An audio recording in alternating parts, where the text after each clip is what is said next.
पिता का अंतिम संस्कार बना मजाक। फिर माँ ने सबक सिखाया। दयाशंकर जी शहर के नामी हस्तियों में से एक थे। उनका हीरो का कारोबार था। उनके 4 बेटे थे। चारों बेटों ने अपनी उच्च शिक्षा विदेश में प्राप्त की थी और उसके बाद वे वहीं सेटल हो गए थे। कभी कभी ही उनका इंडिया आना होता था। दयाशंकर जी और उनकी पत्नी रमा दोनों ही अपने बेटे बहू के पास थोड़े थोड़े समय के लिए आते जाते रहते थे। दयाशंकर जी और रमा जी को हमेशा से अपने भाग्य पे गर्व रहा कि मेरे 4 बेटे हैं और चारों सेटल हैं। भगवान न करे लेकिन कभी कोई ज़रूरत हुई तो बेटे हमें और बिजनेस सब कुछ अच्छे से संभाल लेंगे। दयाशंकर जी रिटायरमेंट की एज में अपना बिजनेस अच्छे से चला रहे थे कि अचानक एक दिन दयाशंकर जी जब अपने काम पर से लौट रहे थे कि उनकी कार को एक ट्रक ने टक्कर मार दी, जिससे बहुत बड़ा एक्सीडेंट हो जाता है और उस एक्सीडेंट में दयाशंकर जी हमेशा के लिए दुनिया छोड़कर चले जाते हैं। जैसे ही रमा जी को ये बात पता चलती है, वह बेहोश हो जाती हैं। किसी तरह उनके रिश्तेदार और पड़ोसी मिलकर उन्हें संभालते हैं। दयाशंकर जी के बेटों को भी जानकारी दे दी जाती है। सभी फ्लाइट बुक करके अगले दिन ही इंडिया पहुंच जाते हैं। बड़ा बेटा विक्की आते ही बोला कि मेरे पास ज़्यादा टाइम नहीं है, जो करना है सब काम जल्दी निपटाओ। वही देखकर बाकी के सभी भाई भी यही राग अलापने लगे कि जल्दी से जल्दी यहाँ का काम निपटाया जाए। दूसरा बेटा आयुष बोला, पहले बंटवारे का काम निपटाते हैं, बाद में और कोई काम करेंगे। सब राजी हो जाते हैं कि पहले बंटवारे का काम जरूरी है। झूठे आंसू भी नहीं निकाल पाते चारों बेटे। उधर रिश्तेदार और आस पड़ोस के लोग बैठे थे कि कब घर वाले दयाशंकर जी को अंतिम विदाई देंगे। तभी तीसरा बेटा शेखर बोला, पहले संपत्ति के कागज देख लिए जाएं, फिर कुछ करेंगे। छोटा बेटा अमन बोला, अरे हम पहले पूरे विधि विधान से संस्कार कर लेते हैं, उसके पश्चात आराम से बैठकर बंटवारा करेंगे। हम लोग कहाँ भागे जा रहे हैं, सबकी सहमति से ही बंटवारा होगा। विक्की बोला, तू चुप कर, पहले बंटवारे की बात होगी, उसके बाद कुछ। अंतिम संस्कार कुछ देर बाद भी हो जाएगा और कौन सी बॉडी सड़ी गली जा रही है, बदबू भी अभी नहीं कर रही। विक्की बोला, मैं घर का बड़ा बेटा हूँ, इस नाते मुझे इस संपत्ति पर ज़्यादा अधिकार है। सबसे पहले मुझे यह क्लियर करो कि मेरे हिस्से कितनी दौलत आएगी। इस पर तीनों भाई बोलने लगे, इसमें पूछने वाली बात क्या है, अरे हम 4 भाई हैं तो संपत्ति भी चारों की हुई ना, सबके हिस्से बराबर तो होंगे। इतना सुनते ही विक्की आग बबूला हो गया। उसका गुस्सा 7वें आसमान पर पहुंच गया। विक्की बोला, ऐसा कुछ भी नहीं होगा। मैंने शुरू में इस व्यापार में अपना योगदान दिया है, इस नाते भी इस संपत्ति का सबसे ज़्यादा अधिकारी मैं ही हूँ। तू मैं इतनी बढ़ गई कि चारों ने ऐलान कर दिया कि पहले संपत्ति का बंटवारा और माँ किसी के साथ या वृद्धाश्रम में रहेगी, पहले डिसाइड करेंगे, उसके बाद अंतिम विदाई किया जाएगा। रमा जी रोती हुई अपने पति के पास बैठी हुई थी। उनकी हालत देखकर रमा जी के देवर शशिकांत जी गुस्से में बोल पड़े, अरे नालायक, अपने पिता का संस्कार तो कर लो। आपस में सब जायदाद के लिए लड़ रहे, सबको अपने हिस्से की जायदाद मिल जाएगी। अंतिम संस्कार के बारे में कोई नहीं सोच रहा। यह झगड़ा तो समाप्त होता नहीं दिखता, लेकिन तुम्हारे झगड़े से तुम्हारी माँ पर क्या बीत रही है, यह किसी ने नहीं सोचा। माँ से किसी ने भी उसकी मर्जी जानने की कोशिश नहीं की कि वह क्या चाहती है। तभी विक्की बोला, अरे चाचा, इस बारे में माँ से क्या पूछना है? उन्हें तो हम जैसा कहेंगे वह वैसा ही करेंगी।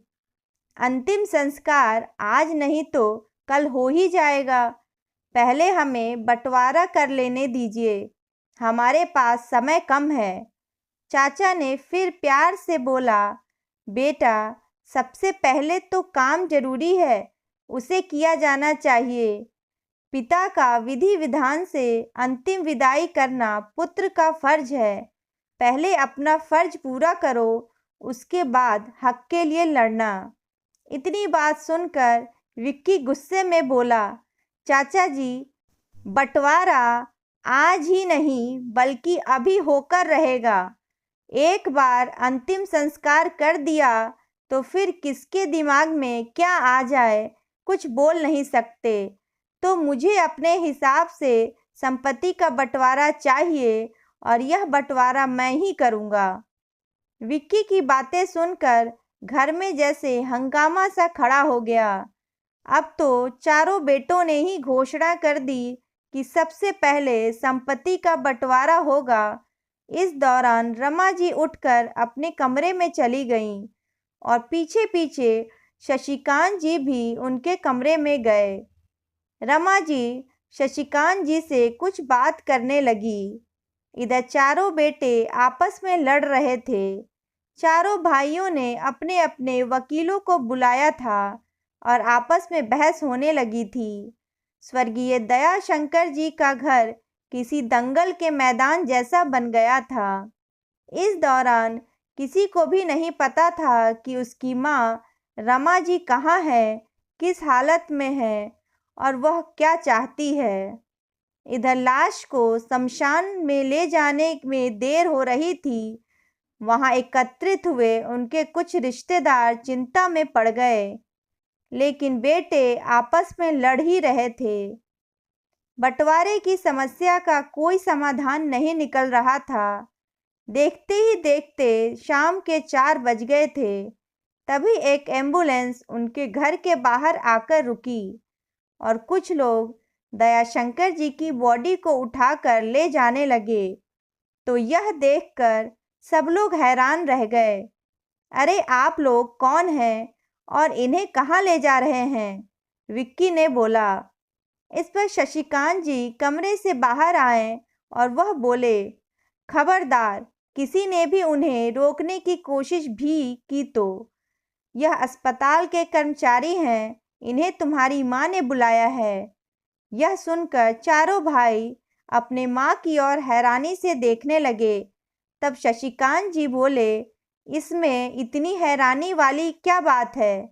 तुम लोगों ने अपना फर्ज नहीं निभाया तो तुम्हारी माँ ने अपने पति के शरीर को अस्पताल में दान देने का फैसला कर लिया है, क्योंकि वह नहीं चाहती कि तुम जैसे नालायक और बेहुदा औलाद के हाथों से उनके पति की अंतिम विदाई हो।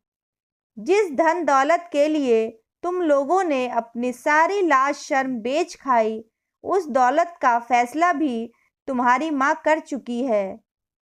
इतना सुनते ही चारों बेटों के पैरों तले जमीन खिसक गई। चारों अपनी माँ के कमरे की ओर दौड़ पड़े।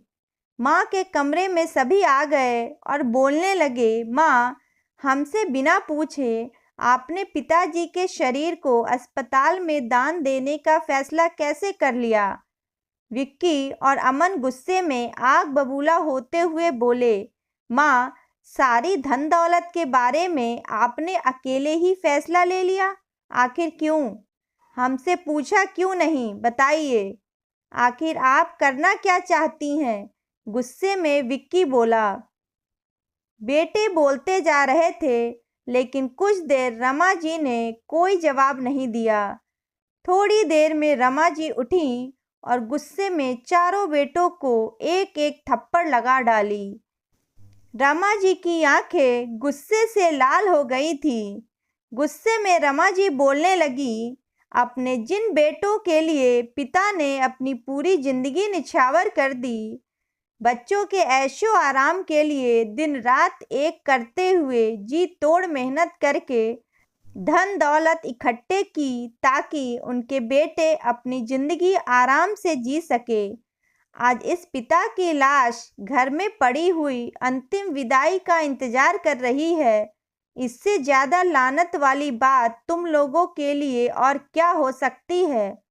तुम लोगों को इतने लाड़ प्यार से पाल पोस कर बड़ा किया, तुम्हें इस काबिल बनाया कि आज तुम विदेश में सेटल हो, लेकिन तुम्हारे पिताजी ने कभी भी नहीं सोचा होगा कि आगे चलकर तुम लोग हमारे साथ ऐसा व्यवहार करोगे। बुढ़ापे में हमें जीते जी नरक दिखा दोगे। तुम लोगों को केवल जायदाद चाहिए। अच्छा ही हुआ जो तुम लोगों ने अपने पिता की अंतिम विदाई नहीं की। मैं आज तुम लोगों से तुम्हारे माता पिता की अंतिम विदाई का हक छीनती हूँ। तुम जैसे लालची और नालायक औलाद के हाथों अंतिम विदाई से अच्छा है शरीर किसी के काम आ जाए। और हाँ, जिस धन दौलत के लिए तुम लोगों ने अपने पिता की लाश के सामने इतना हंगामा किया, उस पर कानूनन अब मेरा हक है और मैं अपने इस अधिकार का प्रयोग करते हुए मैंने वह सारी धन दौलत ट्रस्ट में ट्रांसफ़र करवा दिए हैं। एक मकान मैंने अपने रहने के लिए और कुछ पैसे मैंने अपने अकाउंट में रखे हैं, जिससे मैं अपना आगे का जीवन जी सकूं। अभी सारा पैसा मेरे और तुम्हारे पिताजी के अकाउंट से ट्रांसफ़र हो चुका है और दान दिया जा चुका है। बेटों को तो लगा जैसे उनके पैरों के नीचे से ज़मीन ही खिसक गई। फिर भी खुद को संभालते हुए चारों बेटे रमा जी के पैरों में गिरकर माफ़ी मांगने लगे।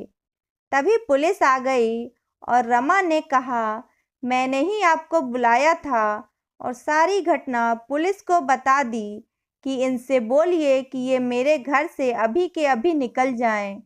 पुलिस चारों भाइयों को पुलिस स्टेशन समझाने बुझाने के लिए ले गई। अब उन चारों को अपनी गलती का एहसास हो रहा था, लेकिन अब कोई उन्हें माफ़ करने वाला नहीं था। कहानी कैसी लगी कमेंट में ज़रूर बताएं। अच्छी लगी हो तो वीडियो को लाइक करें, शेयर करें और सब्सक्राइब ज़रूर करें। धन्यवाद।